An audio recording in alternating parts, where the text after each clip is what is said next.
things like that.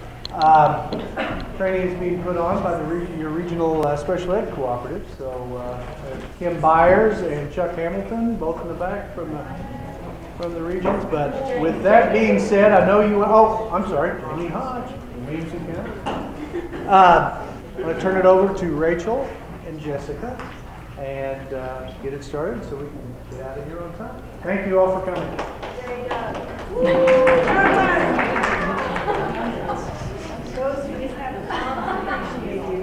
Thank you, and good afternoon, everyone. I'm not a huge fan of microphones, so I'll try and use this, but it's not my favorite thing. My name is Rachel Giacchino, and Jessica Adair is with me today. We're both from the Illinois State Board of Education Division of Assessment. And we're here this afternoon to talk a little bit about PARCC. I know this morning the presentation on DLM, Jessica was with Laura Quimby, who is from our Special Education Division. But Jessica will be here to assist with any questions that you have related to IEPs. If you were here this morning, you may already have those questions answered. But if you have any questions throughout the presentation, please don't hesitate to just holler and let me know what your questions are. The presentation is pretty informal in terms of we're going to go through the accessibility features and accommodations manual in brief.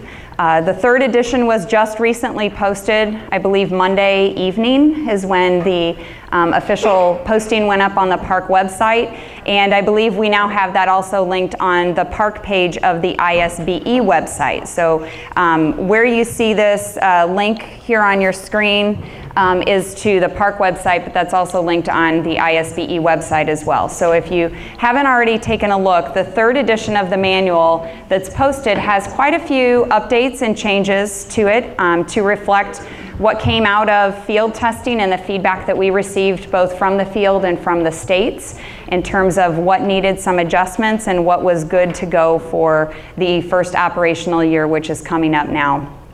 The fall block coming up in just a few weeks, and then in the spring for our first operational year of testing.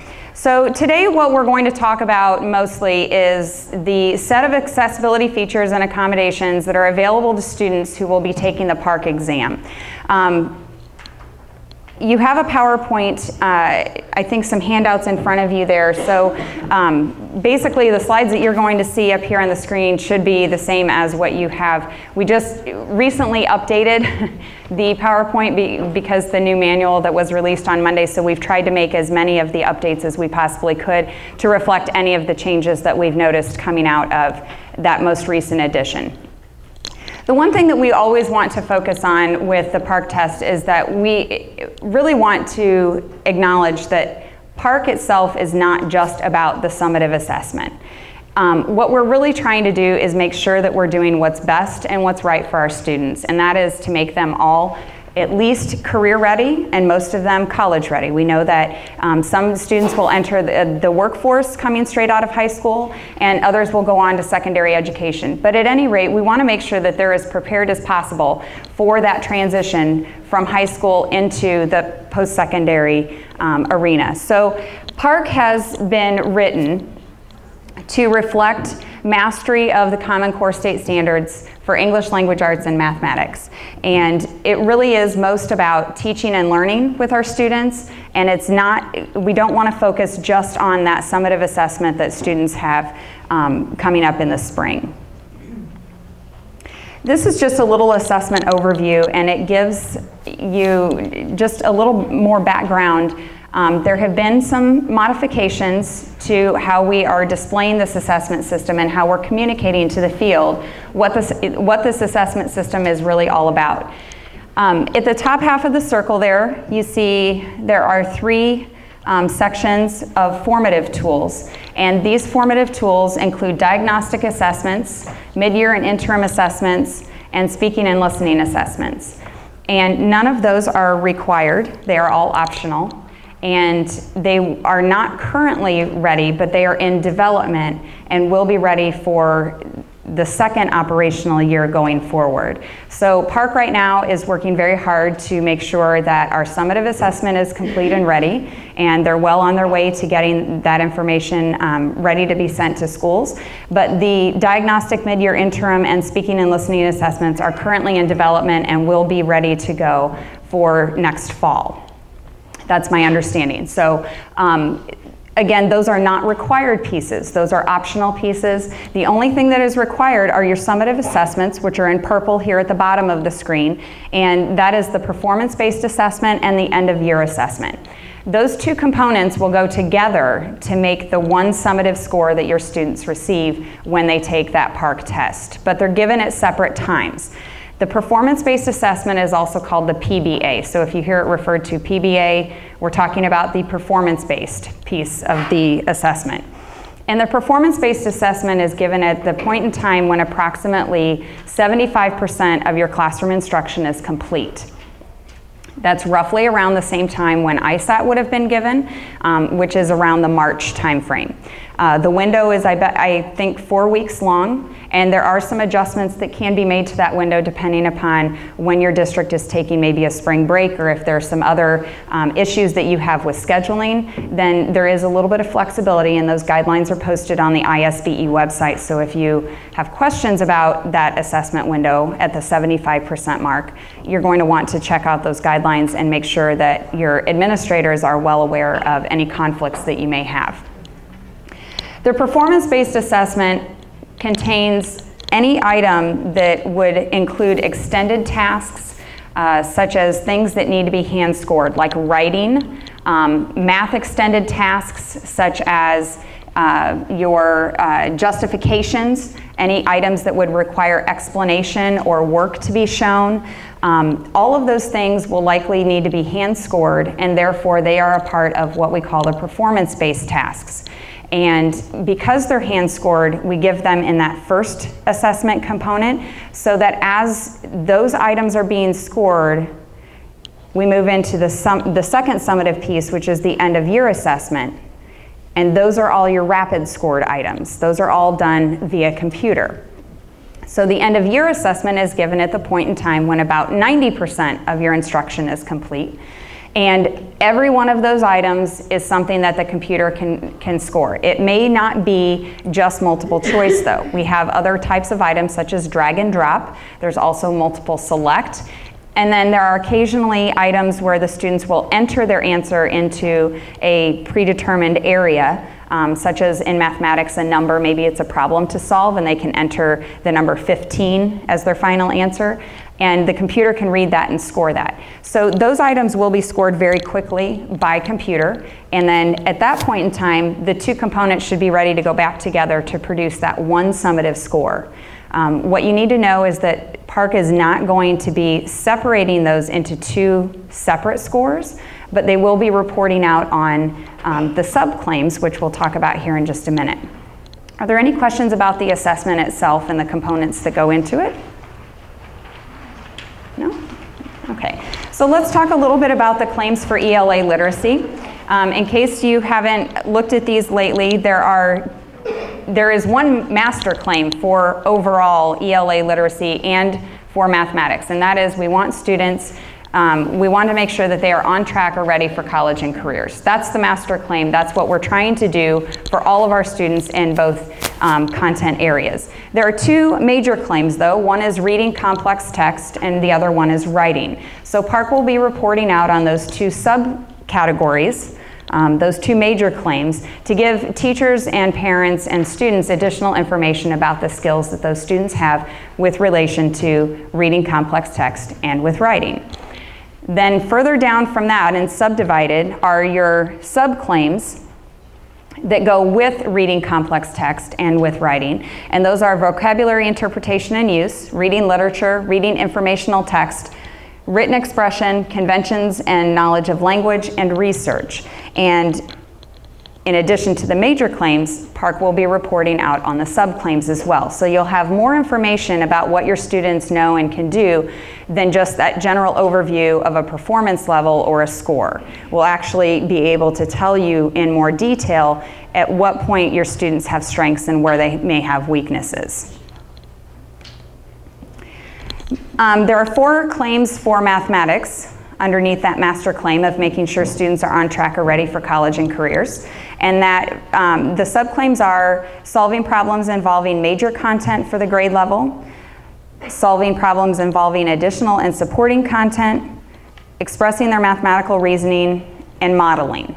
Okay, there was a 5th subclaim that was removed because PARCC is no longer going to be reporting out on students' fluency. Now, that doesn't mean that we're not teaching fluency. It doesn't mean that those standards are now excused from the curriculum. All it means is that we're not going to be reporting back to you about how fluent students are in their mathematical knowledge. Okay, but we're still teaching those standards, we're still addressing those standards and integrating them as we go through our curriculum, but where we're reporting and giving additional feedback to schools and parents and students are on these 4 subclaims. Okay, this graphic here shows a little bit about the PARCC accessibility system as a whole. You'll see that there are 3 circles that that represent the 3 areas where we are looking for additional accessibility to make sure that all of our students have access to our test. And the one thing that PARCC has really taken to heart with this development of the assessment is the idea of universal design. Anybody familiar with universal design? Okay, that's another thing that we used when we worked on our ISAT test as well, is we incorporated principles of universal design in order to make sure that our test was as accessible as possible to the widest range of students before we had to look for things like accommodations or any sort of adjustments that we needed to make to give our students that fair access. The principles of universal design are described in the manual.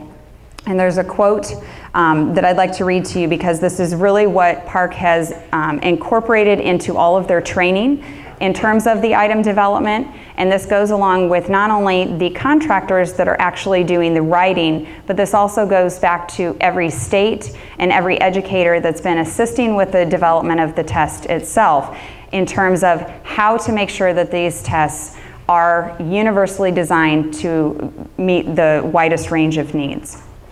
Universally designed assessments are designed and developed from the beginning to allow participation of the widest possible range of students and to result in valid inferences about performance for all students who participate in the assessment. Universally designed assessments are based on the premise that each child in a school is a part of the population to be tested, and that testing results must not be affected by disability, gender, race, or English language ability.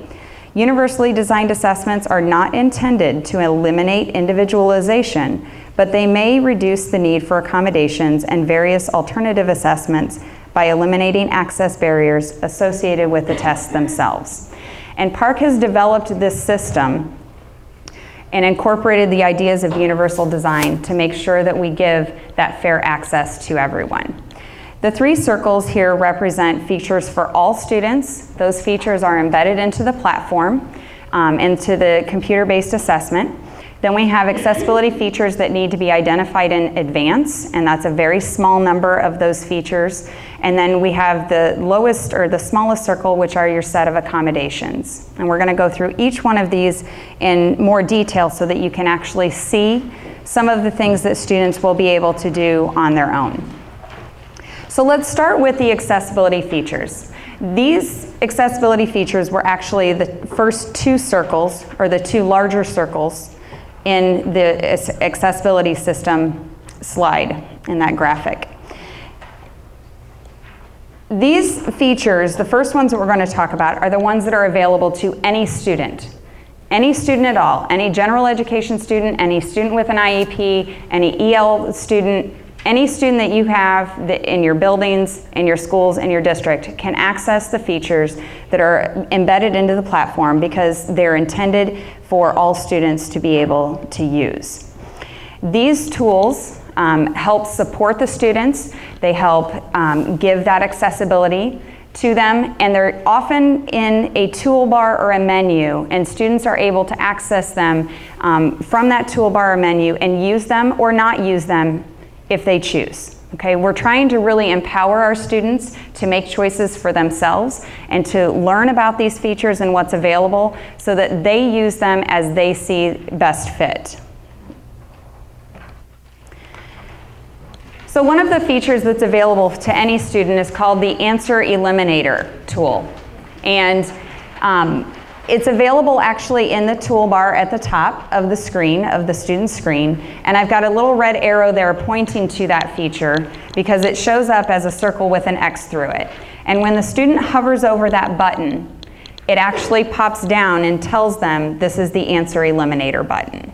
So if they click that button, it enables the tool and makes it available for them to use. And what it does is when they go back with their mouse or their finger, if they're using a tablet, they go back to the item and they hover over the answer options for the item that they're trying to answer. It allows them to cross out anything that they don't want to use or anything that they don't want to consider. So in this example here, what I've done is I've already crossed out answer D. I said answer D is wrong, I know I don't need that one, so I'm just going to click that one. It puts the red X on top of it just so that it visually for me I can ignore it now. And I'm hovering over answer C. I can still see it in the background, but I haven't decided whether or not I want to eliminate that answer as well. Okay? When I've made my choice, then I can select my answer and move on to the next item. The student has the option of turning this tool on or off as many times as they choose, and they can activate it or disable it at any point in time during the test. It doesn't have to be done right at the beginning. It doesn't even have to be done on every item. The student gets to choose whether or not they use that tool during the entire assessment, and it's available in both ELA and in math. Another feature that's available to all students, regardless of their status, is called the line reader tool. Now this one is not available in the toolbar, but it is in a menu. And you'll see over in the far right-hand corner of the screen, there's a little, it looks like a little outline of a person. We call it the little buddy icon or the student icon. And when the student clicks on that, their little buddy, it opens up a menu and tells them what's available to them. And in this case, there is a magnifier that's also available to all students. And when the student clicks on a magnifier, it pops it up and it allows them to move it across the screen to enlarge the text. I believe the magnifier enlarges it 200%, but that's 200% above and beyond the size of the text that's already on the screen. So if the student also uses controls on their tablet or on the keyboard for the computer that they're using, they can enlarge the screen already and use the magnifier to enlarge it even more if they need to. Okay, but underneath magnifier you'll see it says show hide line reader. So this is the tool where, or this is the point where they can activate that tool or they can disable it. So if they decide that they want to use it, they would select show hide line reader, and when they do that, the line reader will appear on the screen as so. So there's a green box that stretches across the width of the item, and the student has a couple of shades. I marked those with red arrows. There's a rectangular shade toward the middle of the tool, and then there's a triangular shade on the far right side of the tool. And that allows them to adjust the tool both vertically and horizontally to size it, to determine how much of the item they want to cover, while exposing 1, 2, or 3 lines of text and reading and dragging that tool through the item so that they can read the portion that they want to read.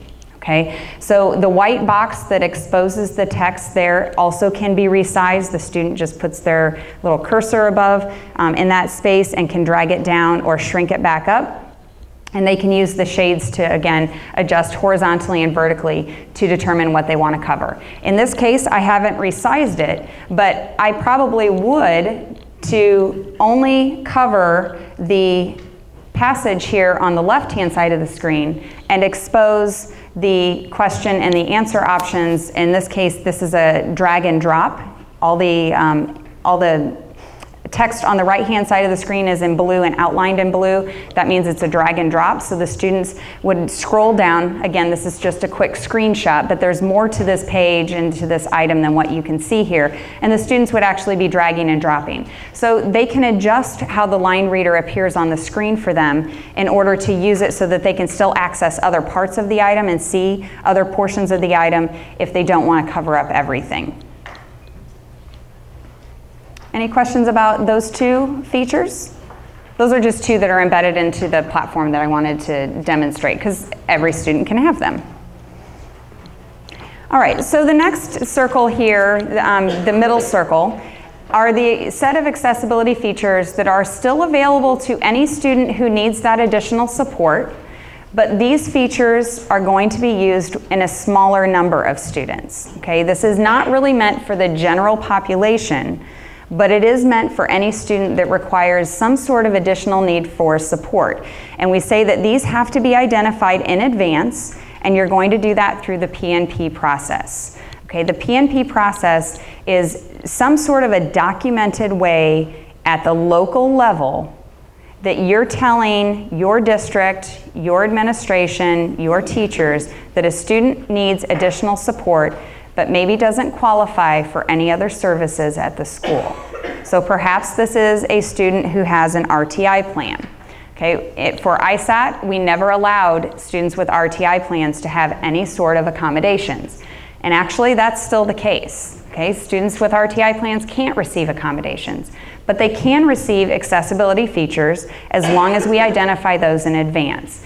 In this case, there are only 3 features, and this is part of the update in the 3rd edition of the manual. There are 3 features that can be identified in advance and still utilized by any student. All we're asking you to do is document it. Okay, that documentation can take place either in the RTI plan itself, or maybe it's a student who doesn't even have an RTI plan, but at the local level, in the classroom every day, the teacher provides one of these types of supports just to assist the child and make sure that they have access to their everyday curriculum and the lessons. Okay, so let's take a look at some of these accessibility features. Again, these are going to be identified in advance through the PNP online layout. So this is during that test registration process. So as you're identifying all of your IEP and 504 students, if there are additional students that need these features to be enabled and turned on in the test platform during the testing, then you're going to register them just like you would with your IEP students. So in that PNP file layout that will go into our SIS system, you can identify these students and actually enable those features so that when they get to the test, they have those features available in the testing platform.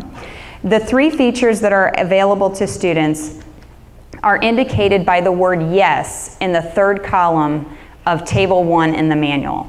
Table 1 is where we list all of the accessibility features that are available to any student, but that 3rd column is going to say they have to be identified in advance, and we put the word yes in that column to indicate that those are the features.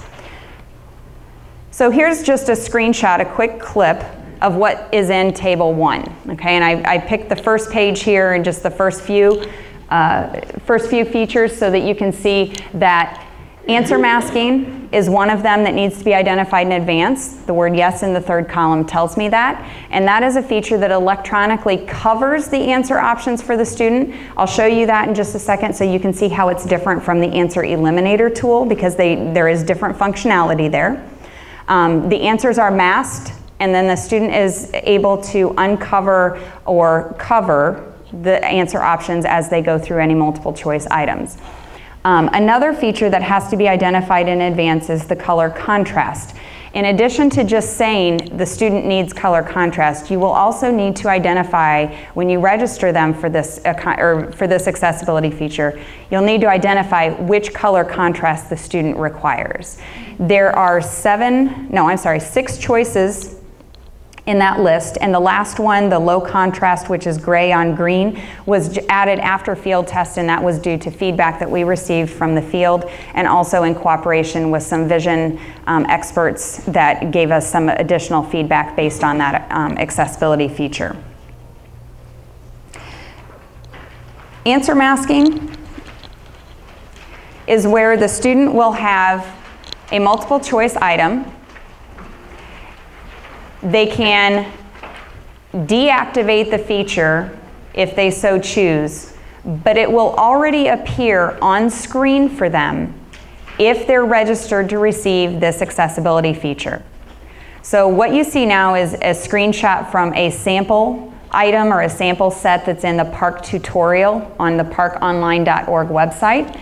So there is no content at all here in this text. It's just simply demonstrating how the feature works for the students. So what they see on the screen is they will see the item, and it will mask all of the answer options that they have to select from. So when the student pulls up their test and the very first item, if it's multiple choice, it has already covered all of the answers for them.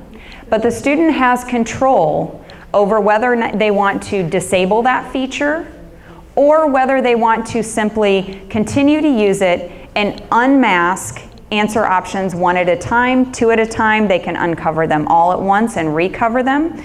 Okay, the little eye, no pun intended, but it's a little eyeball, is at the end or to the far right-hand side of each answer option. And by clicking that little eyeball, it allows them to uncover the answer options that they want to see. And then again, they can click the eyeball again and it will cover them back up for themselves. Okay? If they choose to disable this feature, that's where they would go to our little buddy icon on the far right-hand top corner of the screen. And when they pull down that menu, you'll notice that in addition to the magnifier and the line reader, answer masking appears in their menu because it was enabled for them during the registration process. Okay? Only students who have that feature identified will have it appear in their list as available for them to use. So let's say a student gets into the test and about 3 items in, they determine that this is too much and they don't want to use it anymore. Then they have the power to go in and turn that feature off. It doesn't mean that once they turn it off, it's gone forever. They can go back in and enable it again if they want by simply choosing it out of that menu a second time. So they have the ability to turn it on and turn it off as many times as they choose during the test. Color contrast is another feature that is available in advance. And again, you will have to identify which color the students need to receive. And it will appear also in our buddy icon menu on the far right-hand side of the screen. So this is another one that was enabled in advance, so it appears for that student. And it allows them to see the items with a different background color and possibly a different font color. So what I did is I changed this when I went in to play with the tutorial, and it pops up and it gives me contrast settings.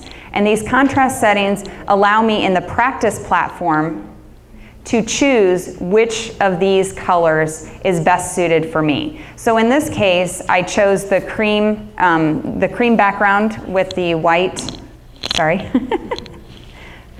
We need to postpone. We chose the cream background with the black font. And this may be for a student who gets headaches when they look at the screen too long because of the stark white background that's on every item or the white that's behind all of the text. So perhaps you have a student that doesn't have an IEP, doesn't have any vision difficulties, but perhaps this is a student that just, the longer they stare at the screen, the more likely they are to come up with a headache. If I can change that background color for them and show them that same item with less white space, and maybe it's just the cream background, maybe that would help prevent them from getting those headaches, especially during a testing situation. But this platform, you will need to play with it with the students a little bit so that they can experiment and you can determine maybe what is the best color combination for them if this is the feature that they will need to have turned on in advance. During the test itself, this color will be pre-applied to all of their items. Okay? So during the test, the students won't have the option to go in and play with the colors, if that helps. I know that some teachers are worried about the students going in and just changing it to the magenta and the blue and the white on black and so forth, and that's not going to be available to them. All that will be available to the students is that they can go under their buddy icon and they can turn the color contrast off and go back to the white screen with the black font. Okay? So you've pre-selected the color that the student will use, It's applied to their test in advance. So when they pull when they open up their first unit of the test, they'll see that color contrast applied, and then the only thing the student can do is go in and adjust that by turning it off. The third accessibility feature that has to be identified in advance, and this is a change for Illinois, is the text-to-speech or the human reader, human signer for mathematics. Now, PARCC in the new manual has separated these two into one Q and one R in the table. That's how they're labeled. But essentially what this is this is the read-aloud accommodation for mathematics, or what used to be, I should say, the read-aloud accommodation for mathematics. And the good news is it's no longer an accommodation. So our students that are still a little bit struggling with their reading ability, we want to know what they can do in mathematics. We're not testing their reading. This is available to any student, regardless of their status as a student with a disability, regardless whether or not they have an RTI or an MTSS plan. If you have a student that needs this feature to be turned on or enabled in the platform, then you need to register that student and document it through the PNP process. However you're documenting these supports locally is how you're going to document it and provide that to your test coordinator or your data steward, whoever enters that information into SIS. And then those controls will appear on the screen if they're receiving text-to-speech. It's embedded in the platform, and it's kind of artificial sounding, but it is the computer reading the text back to the student. Or the student can opt to have a human reader or a human signer, and that student would need to be tested in a separate location. Now that doesn't mean that you can't test a small group. That's still allowed. With a human reader, you can test them in a small group, but if there's only one student receiving that that accessibility feature, then you would need to test them separately. If they're on a computer, they have to wear headphones, or you have to put them into a small group where all of the students have that same feature, and they would only be listening to it from one computer. But again, that's probably not ideal. If the student has the text-to-speech via the online platform, they need to wear headphones, and so they can be tested with the regular population. Now the question came up, and we've had a couple of calls on this, and the question has been, does the student get extended time? Because it used to be that if we had the human reader, if we had the accommodation for the read aloud for mathematics, that the student also received extended time. And the answer to that is no. With the text-to-speech embedded into the platform, the student is able to stop and repeat any portion of the text, or even skip the reading altogether if they don't need it for it. Maybe there's an item where they don't want it read to them. There is not extended time built into this.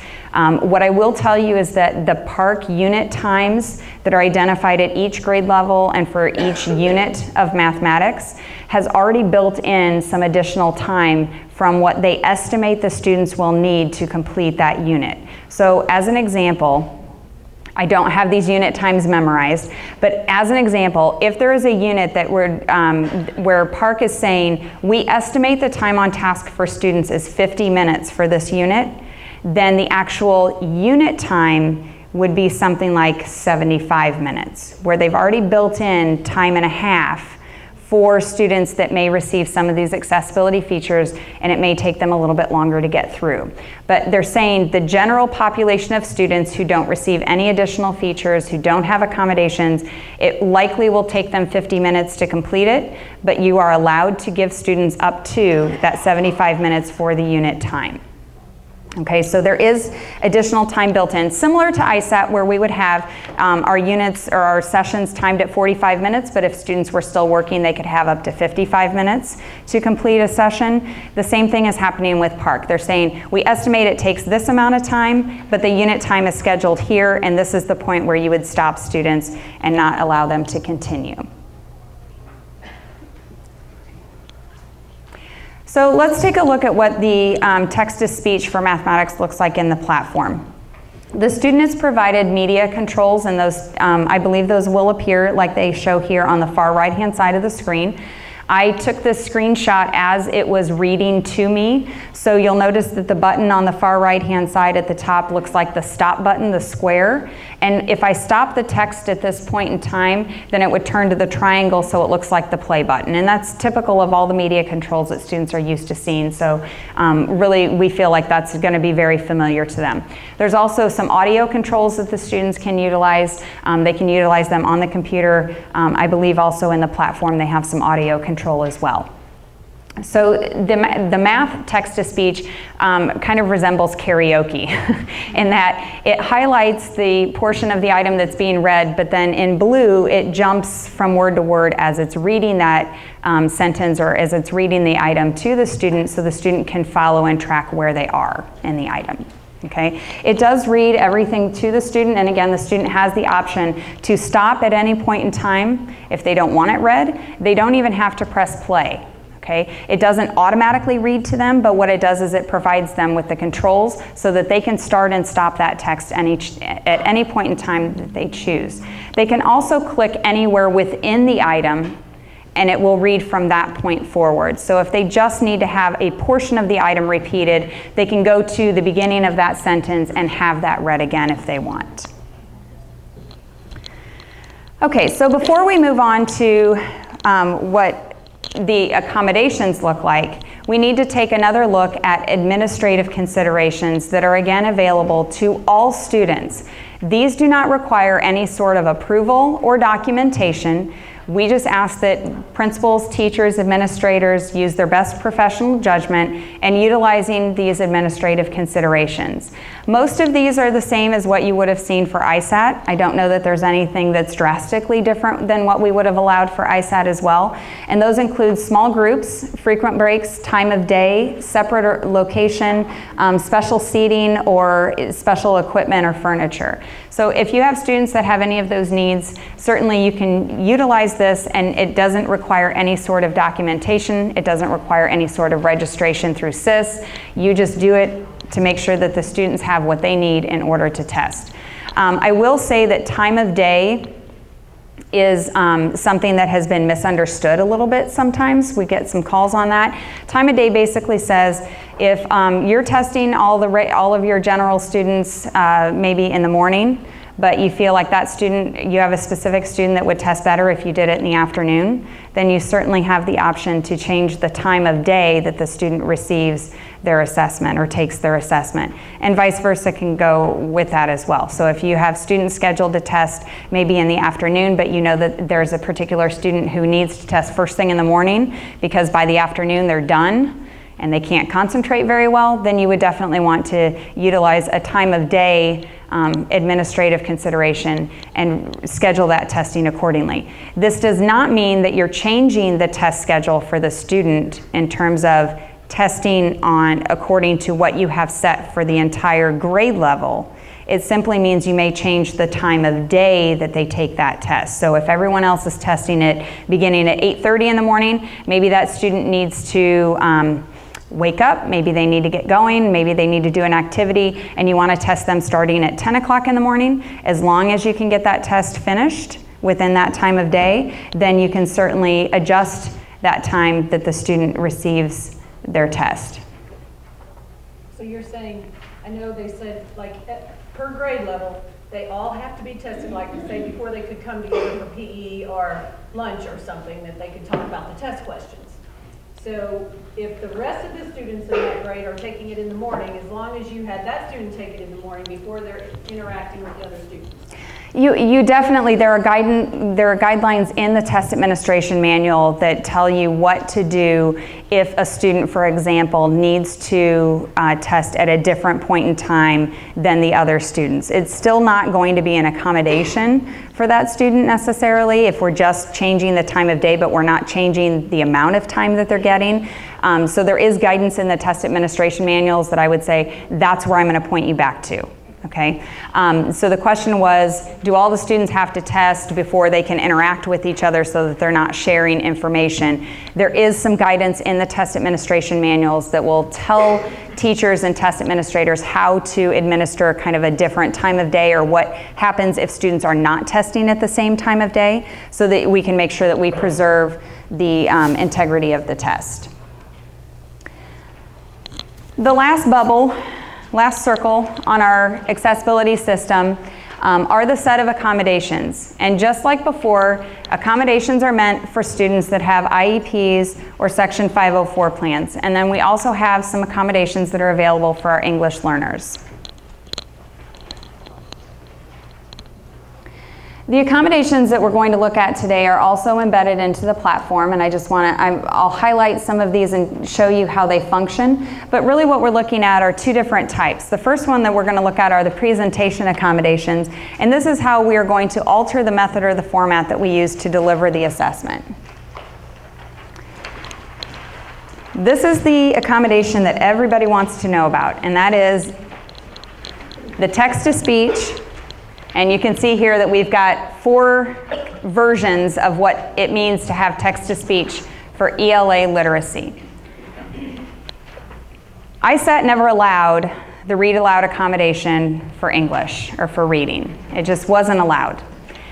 When Illinois joined PARCC, we knew that there would be some compromises and that we would be talking with other states, and that some of the rules that we have, other states don't have, and some of the rules that other states have, we don't have. And so when we're all sitting at the table together, we know that we need to work through some of those differences. And one of the differences that we found was that many states do allow a read aloud accommodation for English language arts literacy with conditions that need to be met in order to receive that accommodation.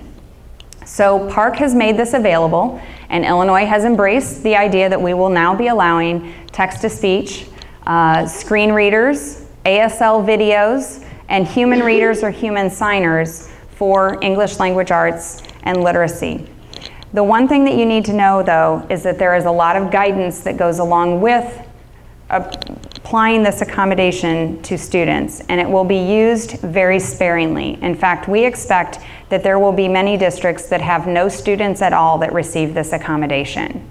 There may be some districts that have a handful of students that receive this accommodation. But it's not going to be used far and wide with every student who has a reading accommodation or a read aloud accommodation in the classroom on a day-to-day basis. Okay? This text-to-speech for ELA literacy, I'll show you what it looks like in the platform, but it functions very much like the mathematics text-to-speech does. But it allows our students who do not have access to printed text to actually have access to the assessment.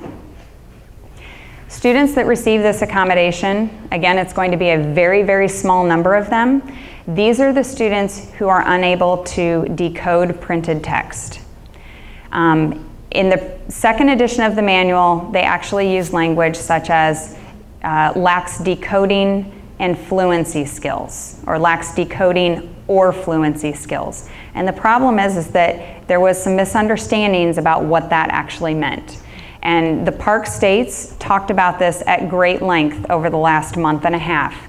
And what was determined among all the misconceptions of what it means to be able to decode or be fluent readers, it came down to this. Fluency really is not a part of this accommodation.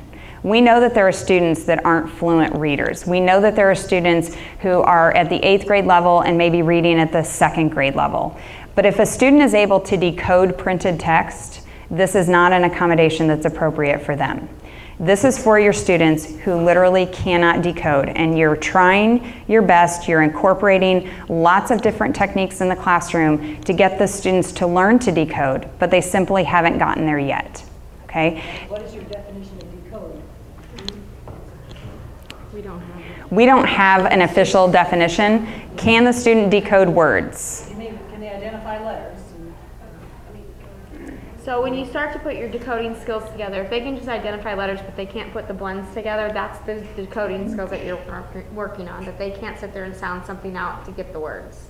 If they can sit there and sound them out, they have decoding skills where they're able to read word by word. But if they don't have those skills to apply to a word, then that's the decoding skills. Okay, well, I guess I still have a big question mark because a lot of our special ed kids can't read for that reason. So that's why I'm here. Can you please tell us exactly, or is it closer to, because you're saying it's a small number, but when we hear that students can't decode, well, an 8th grader that's dyslexic or twists things around and still can't read, an 8th grader who reads at the 2nd grade level, in my mind, can't decode. That's something I would say we need to take back to the director. It's likely an issue that we'll need to address with her and get some further clarification. So the question was about decoding. What does decoding mean? If students can decode words, what we're saying is this is probably not an appropriate accommodation for them. If they lack the skills to decode words, that's where this accommodation would come in. It may also be for students that are blind or may have been recently blinded and have not yet learned Braille, because at that point the students do not have any access to printed text. So that's another instance where a student may receive the ELA literacy read aloud accommodation or text to speech because they don't have access to that printed text. But again, we don't want this accommodation to be used for students that may just be considered struggling readers or maybe reading moderately below grade level. That's one thing that the manual does say, is moderately below grade level does not mean that they lack decoding skills. It just means that maybe they can't read fluently. So again, the fluency issue was taken out of the manual because we didn't want the perception to be that students that just don't read fluently can get this accommodation, okay? It is still appropriate to maybe use in the classroom, but it's just not appropriate for the state assessment. I think there were some more questions. You said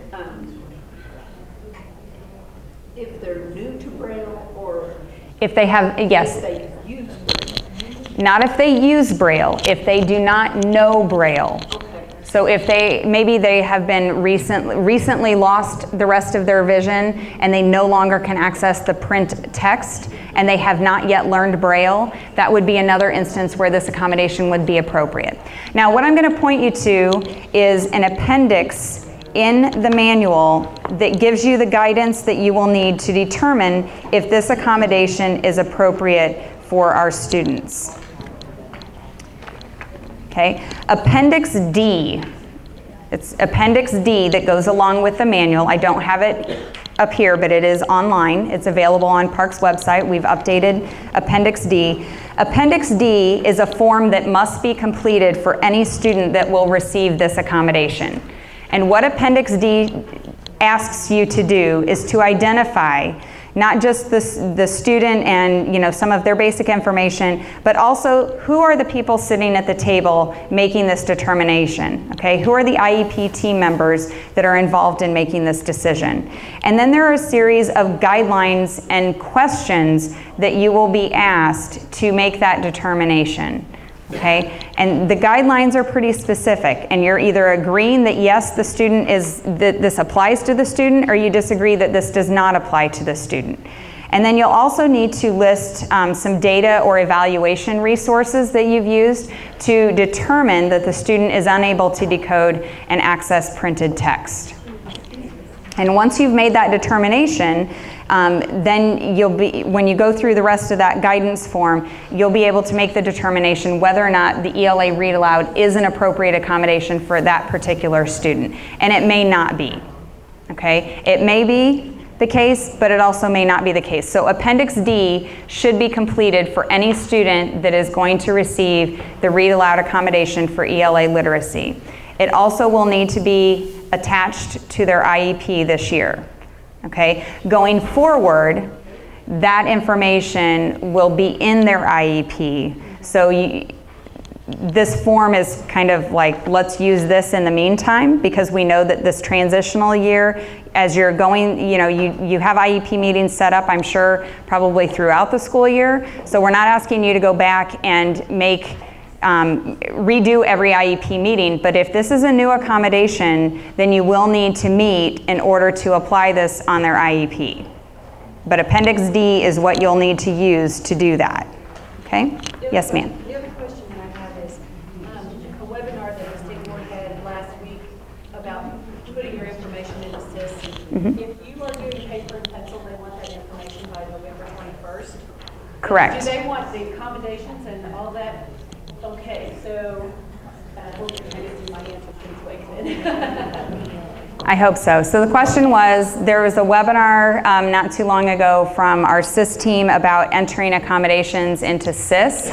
The November 21st deadline is for paper-based testing. So if your students are taking it on paper, then SIS needs to know for the pre-ID file and the initial wave of orders. In other words, to get labels and to get those tests in the count for the number of tests that you'll receive, they need to know the information by November 21st. For computer-based testers, you need to get all your paper-based testers done first, and then after that November 21st, you can focus on your computer-based testers and making sure that those accommodations are also listed into SIS. But the pre-ID file and that November 21st deadline is really for our paper-based testers, because we need to be able to provide that information to PARCC and to Pearson so that they know and they can assign a test form.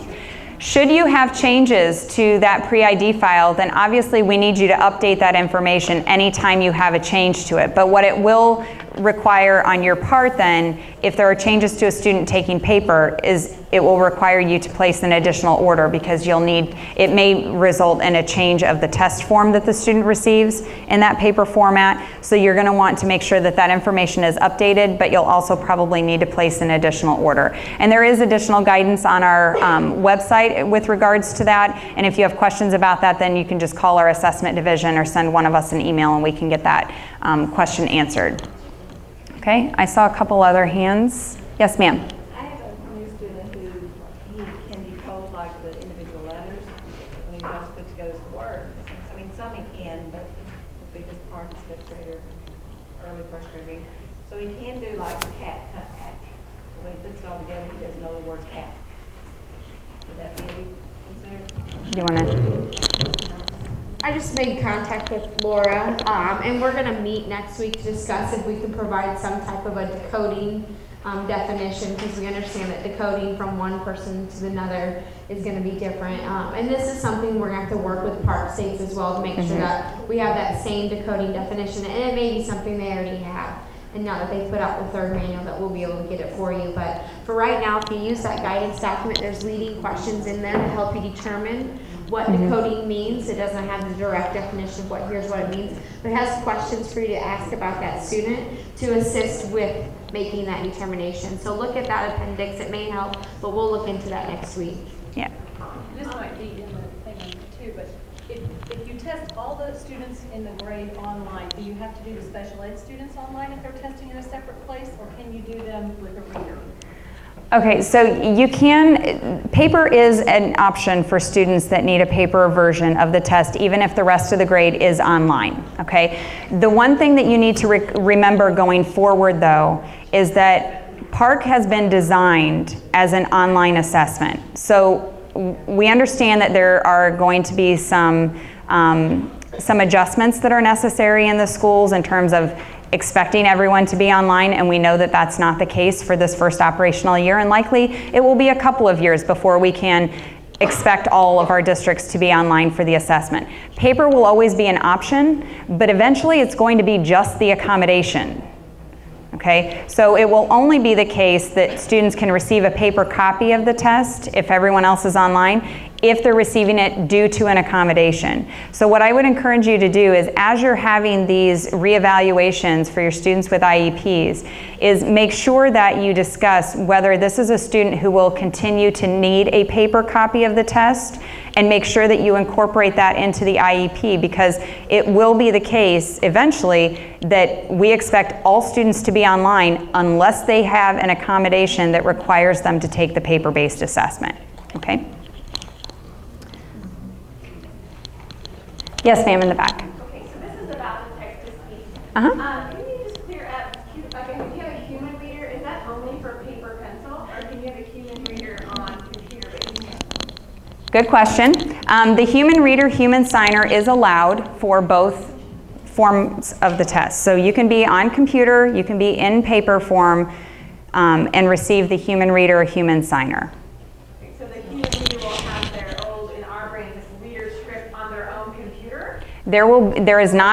Currently there is not a reader's script. Okay, there are guidelines that go along with the text-to-speech for both ELA and mathematics. So the human reader would would receive, I think, what they're calling a reader kit, which I'm not exactly sure what's included in the kit, but the guidelines are a part of the appendices in the manual, and then there's also some guidance in this document here in the table. It'll kind of give you some of the guidance that goes along with using the text-to-speech or the human read aloud. And as long as you follow that guidance, you can be on the computer and receive the human reader, human signer, or you can be in the paper-based version and receive that. In math and ELA? Correct, yes. And in math, it's still considered just an accessibility feature, even if they're having the human reader or human signer. But that's an advanced thing that's accessibility, not an accommodation. Right. For mathematics, it's an accessibility feature, no matter how they're receiving that read aloud, whether it's text-to-speech or whether it's via a human reader or human signer. For English language arts, it's the accommodation. Okay. So the whole kind of criteria of decoding, the lack of skills in decoding, really isn't applicable to the math text-to-speech? Correct. Okay. Correct. Because in mathematics, we're not making any claims about their ability to read. Correct. Yeah. Okay. So make sure to clear that up. I think that might have been. Yes. Okay. Yes, ma'am. I hate to beat a dead horse, but the coding thing.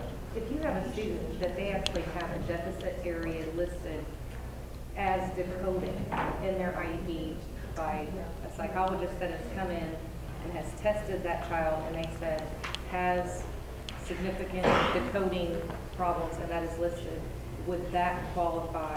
That's where you're going to use Appendix D and the guidelines in here and noting the evaluation that was used to make that determination. I can't say yes, it's appropriate or no, it's not without you. Right, well, and I Yeah, look at it right, myself, right. So once you go through the guidance that's in Appendix D, it will include that information on the evaluation that was done on the student, and it help you make that determination. Okay? All right. Uh-huh. the IEP kids have the paper pencil, but we've not got it submitted. Paper, pencil, yes. How do they, I mean, I understand you're saying the 21st is the date for accommodations as well as submitting that.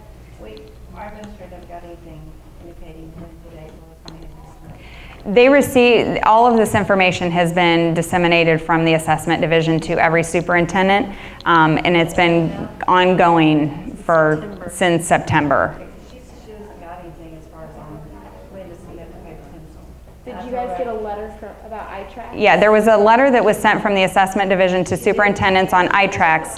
She got everyone in as far as the computer based, But the iTrax letter would have indicated the dates about paper-based testing and the deadlines for entering that information into SIS. And it is all posted still on our website as well. But the iTrax letter would have given that, that information as well. Okay, so text-to-speech, like I said before, this functions very similarly to how it does in mathematics. The controls are over on the right-hand side of the screen for the students to use so that they can play the text at any point in time. They can start the text at the beginning of the item, which is where it automatically will begin when they hit the play button. They can also select anywhere within the item, and it will play from that point forward so that they can go back and repeat portions of the text that they want to have read again. For ELA literacy, it does also read the passages and all items and selections that go with the items and the passages for a particular set. Yes, ma'am? Do those have hotkeys that you can use, or do you have to use a mouse or touch? That I'm not sure how that functions in the platform. All I know is that the controls appear on the screen. I don't know if there's a hotkey, control key that will allow them to also utilize that text to speech. I would encourage you to look at the technology guidance or to play with the tutorial in the platform to see if just in the sample items to see how that functions there. And is the November 21st deadline for a Braille copy as well? Yes. November 21st is the deadline for any Braille or other paper copies. The only difference that I noticed between the text-to-speech for ELA literacy and for math is that the text-to-speech does not identify on a word-by-word basis, at least in the items that I was able to sample. Instead, it highlights in blue the section of the item that it's reading, and it will read that entire selection before highlighting the next selection and moving on to the next portion or to the Part A, Part B in the items that it's reading. Again, the student does have control over the text-to-speech, so they can either play it or stop it at any point in time that they wish. They don't have to enable it if they don't choose to use it. The second set of accommodations that we want to talk about are the response accommodations, and this is what allows students to provide their answers to test items in a little bit different manner. The one accommodation here that comes up a lot is the calculation device. Calculators have a specific policy attached to them from PARCC, and that calculator policy has to be adhered to no matter what grade level the student is in. Students can receive a calculator accommodation. Students may use a handheld calculator even if they're on a computer, and I will tell you that if a student is using a calculator accommodation, they have to have a handheld calculator because there are portions of the test where the calculator is embedded in the platform, and there are portions of the test where the calculator is not there because it's not allowed for general student use. And in a case where a student is receiving a calculator accommodation and has it or needs to have a calculator available during the test when other students can't use a calculator, it won't appear in the platform for them. So they will have to have a handheld calculator at their computer station or at their workstation to use. And that calculator that they're using still must meet the PARCC calculator guidelines, okay? So it doesn't matter if they're taking the paper-based format or if they're taking computer-based format. Any student can have a handheld calculator. But what you need to know is that students that are specifically receiving the calculator accommodation must use a handheld calculator or have one available because it won't always be in the platform when they choose to use it. So even if you have it listed as one of the accommodations? Correct. It only appears where the general population of students can use it. So on items where it's not available in the platform, the student would need to have one available to them at their workstation. Sure. Yes. Any student can have a handheld calculator as long as it meets the guidance in the calculator policy from PARCC. Okay. The calculators and the functionality of the calculators is the one question that comes up an awful lot because PARCC is very specific at the grade levels about what is allowed and what is not allowed. So in grades 3 through 5, for your general population of students, calculators are not allowed at all. No student will have it embedded in the platform. No student can have a handheld calculator at their desk if they're in grades 3 through 5, unless they have a calculator accommodation. If students in grades 3 through 5 have a calculator accommodation, the calculator that they can use is the 4-function calculator with the square root and the percent key. And that's it. That's the only permissible calculator, even for students with an accommodation. Now they can use a talking calculator, a large key calculator, or whatever they need to use for their accommodation, but it still has to meet the guidance that PARCC has set in terms of what type of calculator is allowed and what the functionalities of that calculator can do, right? In grades 6 and 7, the general population of students will have a calculator embedded into the platform that is the 4-function square root percent key calculator, and that's it. That's all they can use, and that's what's going to show up in the platform. So even students in grades 6 and 7 who have a calculator accommodation, that's still the only calculator that they're allowed to use. All right? So let me repeat that. If you're in grades 3, 4, and 5, and you receive the calculator accommodation, the only calculator that you can use is the same one as grades 6 and 7, which is 4-function, square root key, and a percent key. It can have no other functionality, okay? Grade 6 and 7, though, if you're receiving the calculator accommodation, that's still the only one that you're allowed to use. You cannot use a calculator that is intended for either a higher or a lower grade level. So for example, a grade 8 student, the calculator that is prescribed in the calculator policy from PARCC says it has to be a scientific calculator, which means an 8th grader cannot use the 4-function calculator with the square root and the percent key only. They have to use a scientific calculator, even as an accommodation. So an 8th grader that receives the calculator accommodation still has to use the calculator that is assigned to that grade level. Why would that be? Because if you've got a really low student, they may not understand how to use the scientific calculator.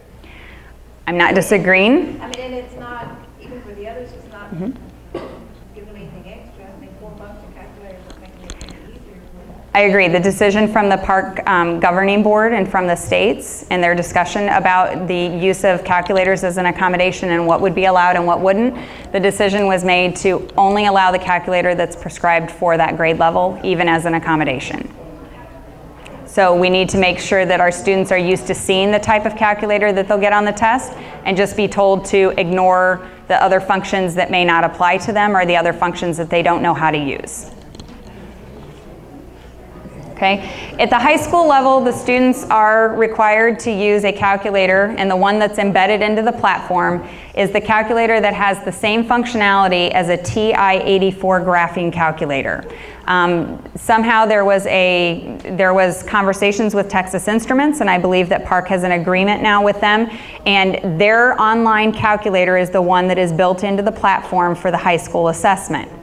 So that's the functionality. It doesn't have to be a Texas Instruments, but it has to have the same functionality as the TI-84, and that's what the policy says. So even for high school, if they have an accommodation and they can use a calculator on the non-calculator portion, it still has to be the one that has functionality similar to or equal to the TI-84 graphing calculator. And again, that's PARCC policy. Okay, timing and scheduling accommodations is the last set that we'll need to address here. And this is where students receive extended time or there is a change in their test administration schedule. Now, what I want you to remember is that extended time does not mean that they're going above and beyond the estimated time on task. It's above and beyond that unit time that is already set at about time and a half anyway. So in a 50-minute estimated time on task, the students may have 75 minutes for the unit time. If you're giving them extended time, that means above and beyond the 75 minutes that every student would be allowed. Okay? So again, you would need to write that into the IEP and determine what the appropriate amount of time you think the student would need, and then you can administer an extended time. The testing platform online does not have a specific timing device that kicks the students out at the 75-minute mark or at the 90-minute mark or whatever the unit time is designed for a specific unit. Instead, it's up to the test administrator to be timing the test and determine when that time is up, and the students need to either save or submit or however the test functions in that platform to get out of the test and move on either to the next unit or to leave the testing session and save what they've done. Okay? So extended time is above and beyond what is prescribed in the unit time for the test, which is still greater than what we estimate the students will need to complete it. Changes in test administration schedule means that you're going to deviate from what the rest of the school is doing at that grade level. So let's say, for example, you have general 4th grade students, all your 4th graders, are going to be testing and taking Math Unit 1 in the morning, and then that afternoon they're scheduled to take Math Unit 2. Okay, students that receive timing and scheduling accommodations, and in this case a student would likely be using extended time, may need to have up to 1 full school day just to complete Math Unit 1. And if that's the case, then you're changing their test administration schedule, because that student then would not be testing Unit 2 in the afternoon when everyone else is. Maybe they're still finishing Unit 1. and that's allowed. Again, there's a lot of guidance in the test administration manuals that will help you work through how to administer that extended time and that change in schedule for the student, but they do have up to 1 school day to complete a test unit. Okay? Paper and pencil, only Yes. have the first 2 weeks, whereas the others have 4 weeks. So our school's doing the computer-based except for school stuff, or IEPs. So they wouldn't be doing it at the same time at all. Then they would need that scheduling accommodation. Yeah. Just saying they can. Right. Right. Yeah. Okay, so unique and emergency accommodations are 2 things that the manual touches on, and these are really important for us because at the ISBE level, one of these we need to know about and the other one we don't.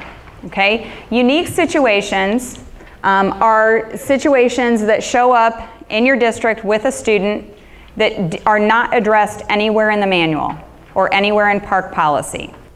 Okay?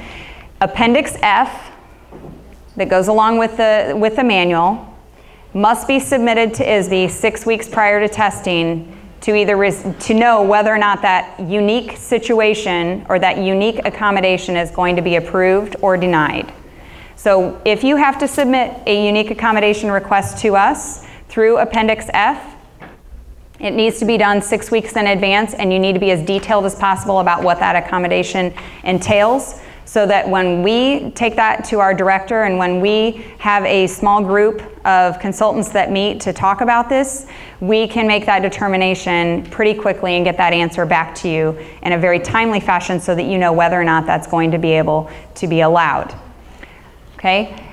Unique situations are probably far and few between. The one thing that a unique situation cannot do is override a current PARCC policy. So for example, I had a teacher in one of our previous presentations say, okay, so can I submit a unique accommodation so that my high schooler can use the 4-function calculator? And the answer is no. I actually went directly back to PARCC to ask that specific question, and their answer was no, because they're trying to override what PARCC policy has already said is not allowed.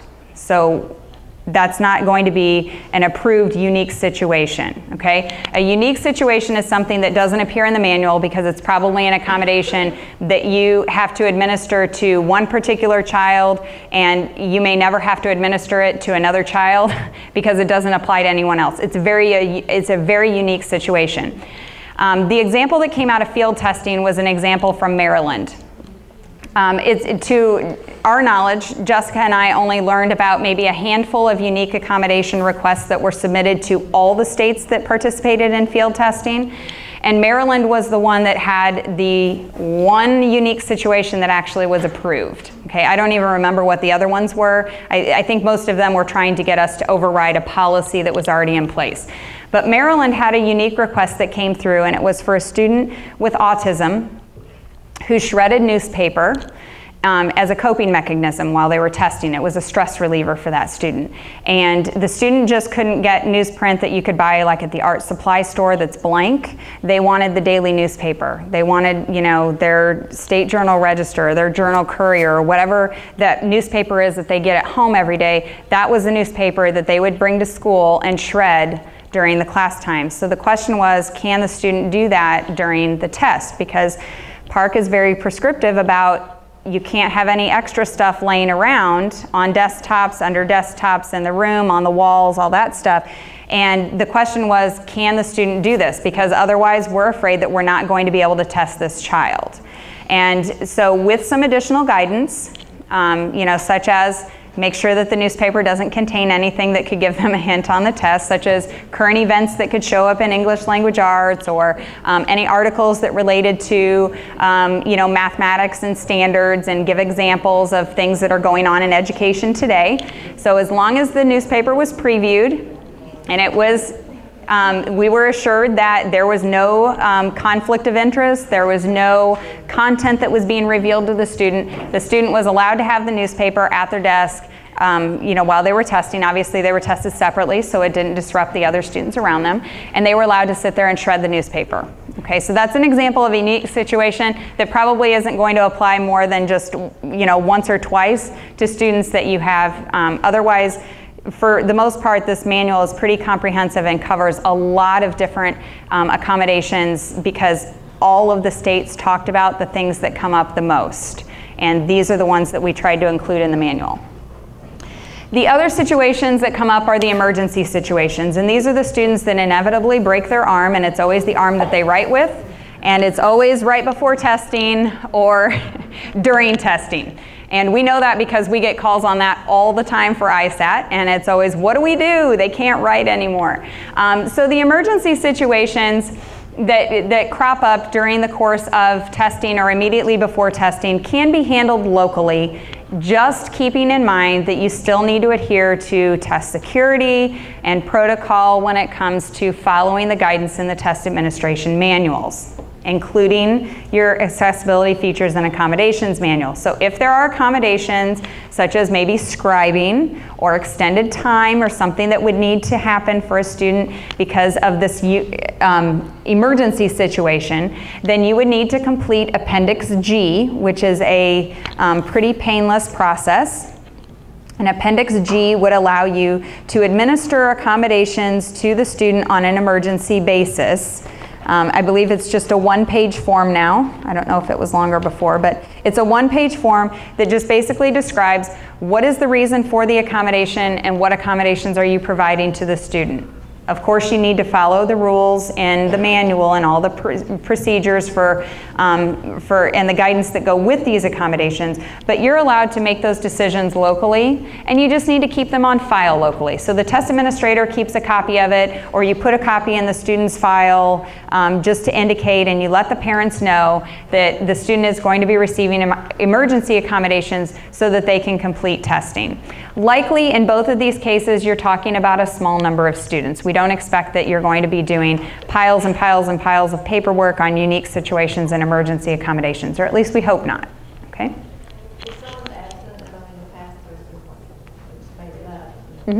Yes, there will be guidance in the test administration manuals in terms of how to do makeup testing, and that will, again, be things that you can schedule and have, some procedures in place locally to determine how you're doing the makeup situations.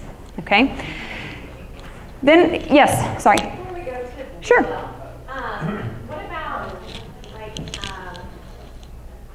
speech to text in response to accommodation or scribe? Yes. Whatever you want to call it. We kind Yes. of didn't really talk about that. No, we didn't. Speech to text. Were you trying to slide that past? No, I wasn't. No, I didn't skip that intentionally. I skipped it because actually most people don't ask about it. They ask about the ELA, read aloud, and they ask about the calculation devices. So I didn't skip it intentionally. The scribe protocol actually at this point is Appendix C, and it's being updated as we speak. So you'll notice that when you go to the PARCC Online website where the manual and all the appendices are posted, the link for Appendix C right now is not active because they're updating the language with the scribe protocol, and they're expecting that that's going to be posted in the next couple of weeks. That was the last indication that I received. Unfortunately, because we're out doing these trainings, I've missed a lot of our phone calls with PARCC lately. So I need to get back onto the phone with them to find out if they have a deadline in place. But the goal is to have Appendix C updated before December. That was the last I heard. Is it going to be more electronic, or is it going to be... The scribe protocol, the way Appendix C was written before they started updating it, is there's pretty extensive guidance in there about how to do it both electronically or with a human scribe, whether it's done during the assessment or after the assessment as well. So there's guidance in turn, and it kind of covers the whole range of situations that could occur with the issue of a scribe. So you may be scribing for a student during the test, or you may have to take the student's responses that they've done. Maybe it's illegible, maybe it's maybe the student is using other assistive technology devices, and then you have to transfer those answers after the fact. So all of the guidance will be in Appendix C that will tell you how to apply that scribe accommodation depending on whether you're doing it during testing or after testing. Does that help? I didn't skip it altogether, but it will, all that guidance will be in Appendix C. It talks about which apps and stuff work. Yeah, and there's also guidance in terms of what technology devices work, but speech to text is addressed in Appendix C in terms of how to get it from those devices and then enter it either on the paper copy or enter it on the computer for the student. Do you think it's going to be part of embedded in the platform to where if there's those clients attached, the platform will do it, or do you think it's going to be a device that we supply? I don't think it's embedded in the platform. I believe it's going to be an external device. Okay, like an iPad or whatever. Right, right. Okay. No, I didn't intentionally skip that. Just actually most people don't ask. Okay, so let's talk briefly about accommodations for English learners, because they also have the ability to receive some accommodations to help them with the assessment or to get them to be able to access the assessment. The other thing that's a little bit different before I talk specifically about what is available to English learners is the idea that in previous years with ISAT, English learners either were identified and took Form LM, which was our linguistic modified form of the test, and it had Spanish translations for the math extended and short response items, or the student could receive the read aloud for mathematics, but they had to take Form SF, which was a regular form of the test, right? And the two, Form LM and Form SF, were not identical because the language modifications in Form LM made it a little bit simpler for the English learners. Students that are English learners that are also IEP students can receive any accommodation for either group. So they may receive read aloud accessibility feature for mathematics that would be obviously available to them anyway, it just has to be identified for them. They can also receive the Spanish version of the math test, and there will be a read aloud, it's my understanding, in Spanish as well if they're taking that form. They can also receive the ELA test read aloud if they have an IEP and they meet those conditions in Appendix D as well.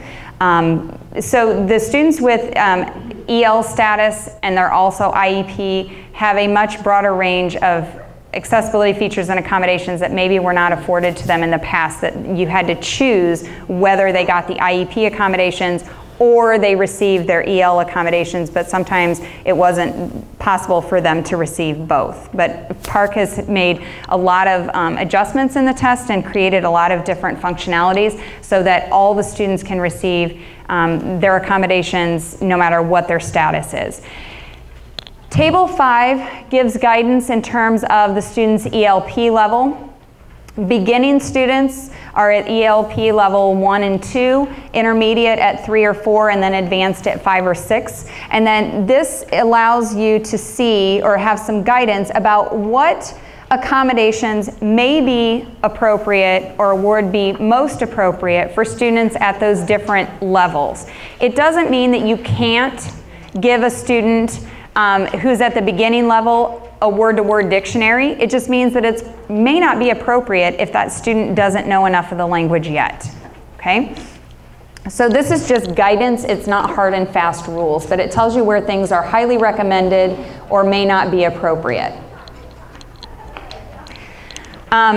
Decision-making process. So as you're going through and you're considering all of the students that you have, you're going to want to follow the 5-step process to determine what accessibility features and accommodations are appropriate for those students. I'm not going to read them aloud to you, but step 3 is the one that's most important, because this is where we want you to discuss with the students and the teachers and the parents what you feel is most appropriate for those students. Determine what features to try out, and then go into the PARCC testing platform practice tests, sample items, and tutorials to allow the students to experience those and play around with those features and those accommodations to determine if that is actually going to work for them, or if that's something that they feel will be useful to them, okay? Then I want you to think about documenting those features and making adjustments as necessary to, for example, to the color contrast. Maybe allow them to do some items in one color, and then they determine that's not very helpful, so you switch colors before you determine which one to assign to that child. Okay? Try out the features and let the kids play with them. because the more familiar they are with the toolbars and the menus and how to access that feature and how to turn it on or turn it off, then the more equipped that they are going into the test, where they'll be familiar enough and it won't be just a playground for them to switch things around and, you know, play instead of take the test. So we want them to do that in advance.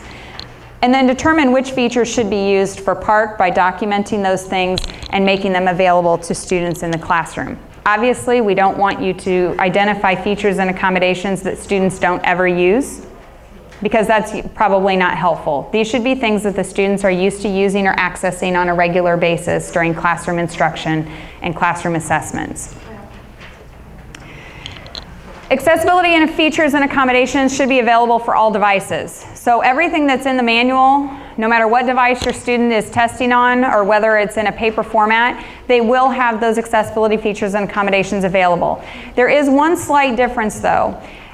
Paper-based testers obviously don't have a platform where these, many of these features are embedded, but there are comparable accommodations and accessibility features that can be provided to students that are taking the paper test, and you may want to make a notation that Appendix A gives that comparability between the computer-based platform and the paper-based platform. So if you have students that are testing paper, you're going to want to look at Appendix A, because that will give you a comparable feature that you can provide to students, or an appropriate accommodation that you can provide to students, and what that looks like in a paper-based format versus what it may look like in the computer-based or online platform. There are some though that just simply aren't available, because obviously your technology devices have some different functionality than what you could provide on paper.